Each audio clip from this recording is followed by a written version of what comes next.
Let me welcome you to Interviews. And I am Eunice, and I'm very excited to be here talking to a dear friend of mine, Kelli Wilder, who has had a health transformation. And the reason we're doing these interviews is to encourage you that there is so much hope and simple things, simple, affordable things that you can do to be the very best you can be, to feel well, have energy, sleep, all of that. So Kelli Wilder, in your Wilder Farms context, spring in Kentucky, welcome. Tell me, Kelli, a little bit about you, okay? Next week, I'm having a birthday. I'll be 47. 47. Just a kid. Just a kid. Oh, man. It didn't feel like it some days, though. And that's why this health journey has been so amazing for me. But we have, TJ and I have 5 kiddos. We're in the ministry, and we run a family farm and lots of stuff to do. Tell me a little about your farm, and then we're going to talk about you. So tell me what.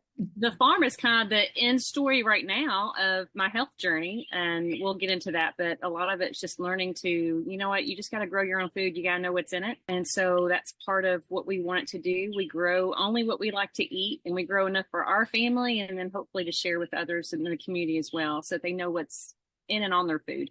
Where is Wilder Farm? It's Wilder Pastures. Oh, there you go. Thank you.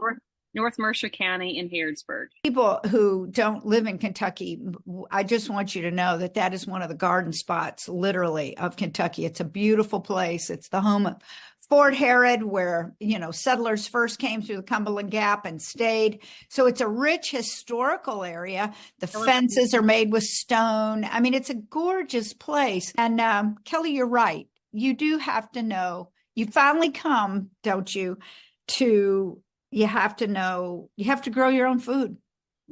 Indeed. Or know your farmer. Know your local farmers who do, yeah. So tell us about your health and what's happened in your short 47 years. You've had some pretty significant health issues. I was trying to think of how to condense this down really short, but I think it's good for people to hear people's stories because all of our journeys are different. I think the Lord knows that I'm a slow learner. And so my journey has been spread out very slowly over the past 16, 18 years. As far as my personal health journey, then it started after my 3rd child was born. I just went hormone crazy. I'm like, I got to figure this out. And that was when I first finally clicked that what I was putting on and in my body was directly affecting me and affecting me as a mom, as a wife, and being able to love and serve other people. So that got my health journey jump started. And then I met you, and that knocked it to a different level. And then, so just very slowly through the years, as we start learning different things, we just started kind of taking things out of our food and out of our diet. When we learned about what high fructose corn syrup did, we got rid of that, or what MSG did, we got rid of that. So it was a very slow thing. Some people can jump right in. I'm just, I'm just a slow and go girl. And so over the span of many years, that's what it was. And then I would say probably 5 to 8 years ago was when my health just finally just tanked on me. And I was really forced to really kick up my health journey to a different notch. Just so in case anybody else can relate, it was the whole Hashimoto's, which was, attacking my thyroid, and celiac, which is 0 gluten. And so I've eliminated a lot of those things out of my diet. And I was able to handle Hashimoto's and celiac just through diet, no pharmaceuticals. So I was very blessed to be able to manage those types of things that way. That kind of led me to where I'm like, hey, I'm good. I know how to get rid of a lot of these things in my body. And then I finally figured out kind of the root causes. I had Lyme disease that had gone undetected for about 10, 15 years and a lot of co-infections. So that was what was really cranking out those antibodies against my thyroid and causing all that. So I kind of finally got all those pieces to the puzzle together. Mm-hmm. And then with a little over 4 years ago, finding out that I had adenocarcinoma, I had 2 masses in my lungs, and just hearing that whole cancer thing, I'm like, all right, I got to do this. And so I was, again, very blessed. I was able to fight that and battle that just using diet, supplements, and natural means. And I was able to literally eradicate the cancer. So I knew cancer was no good. I knew, because sugar feeds cancer, right? So I had already been away from sugar. And then I don't know if you mean fast forward to right now, but I saw you again a few months ago, and you've known me long enough. You saw that I put all the weight back on. You were like, hey, we got to get rid of that. And I'm like, I know. So the most recent key and change for me was I already was not doing sugar, but here's the big bad secret that people don't know about gluten-free and even switching your sugars is, man, it's just our human condition. We still try to find ways to pack in the carbs. Even if we're doing that. So the big bad secret in the gluten-free world is they take out gluten and they add sugar and they add hidden sugars and they add lots and lots of grains. And so your carb amount explodes. And that's why I was so confused. Like, why am I still keeping all this weight on me after working so hard to get healthy and after doing all these things healthy? Why am I still holding all this weight? So that's been a huge key for me. And I thank you for that. It was just at the end of January. Let me stop you just for a second, just to make a point about gluten-free. Most people don't realize that while the gluten's gone, there are a lot of other things that maybe aren't going to serve you. So you have to watch that very carefully. When I saw you, of course, I had followed the fact that you'd been you had a very serious diagnosis at such a young age. One that, frankly, in our time, I'm 75 this year, young people didn't get those kinds of diseases, and certainly no children. And so something has changed. And I want everyone to know that something very different is going on. And it's in the foods that we thought we could trust. You really have to be buyer beware. That's why I appreciate, Kelli, what you're doing at the Wilder Pastures.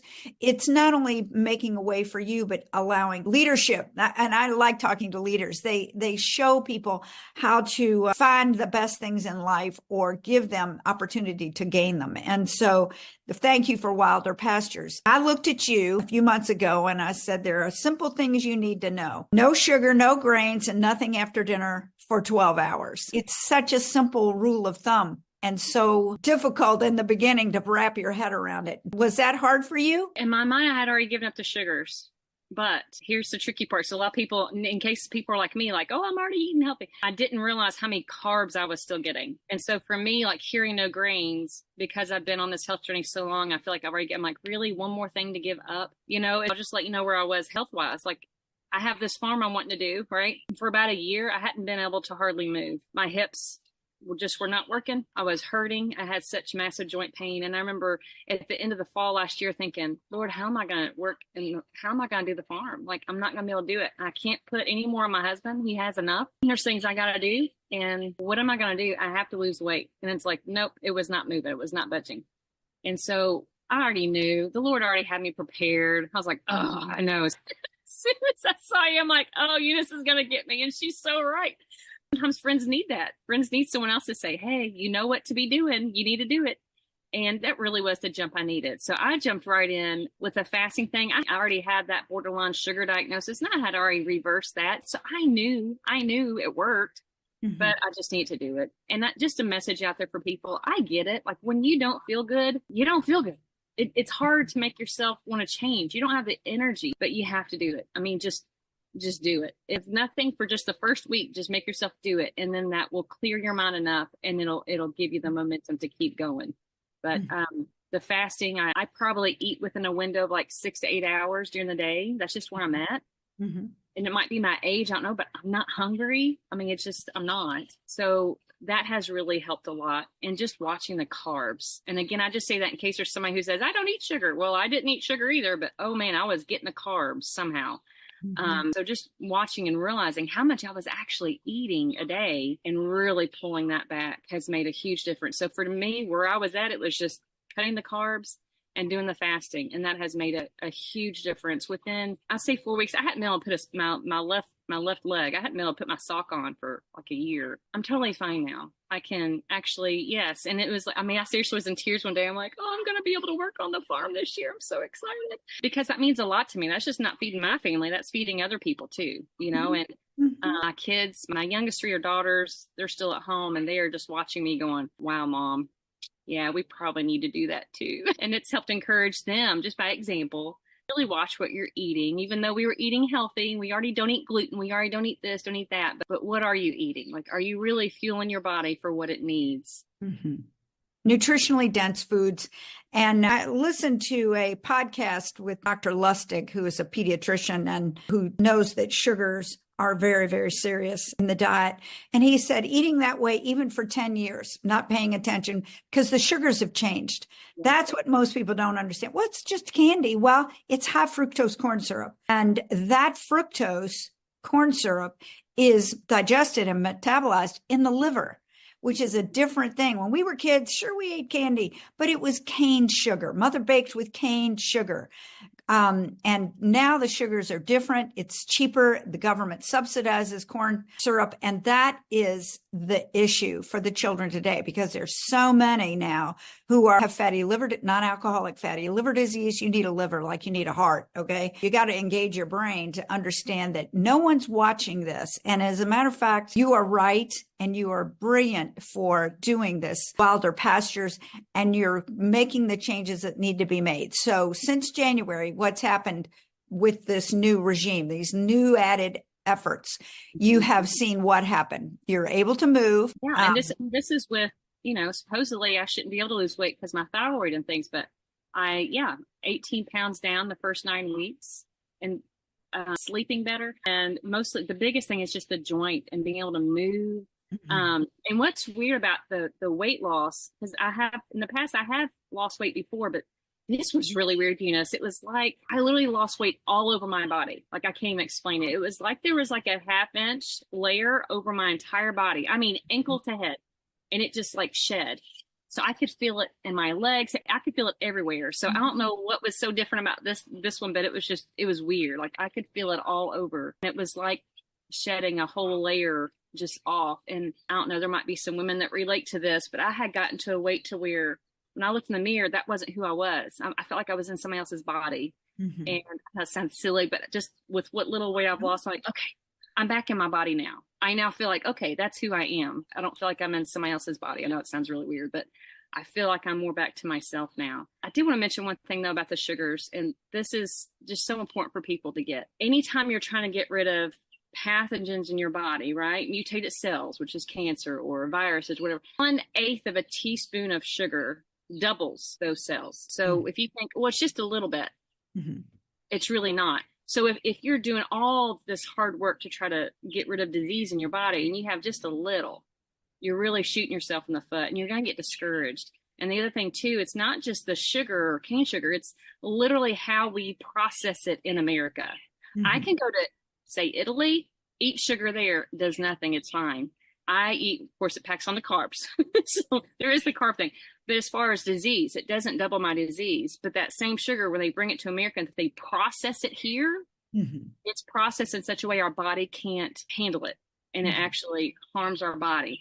Well, I have found that I feel better when I eat green vegetables. I love cabbage, broccoli, cauliflower, spinach, all of those things, and meat that I raise, eggs that I raise, and or know the farmer who raises them. And so I commend you, Kelli Wilder, and your family for making a way for so many others.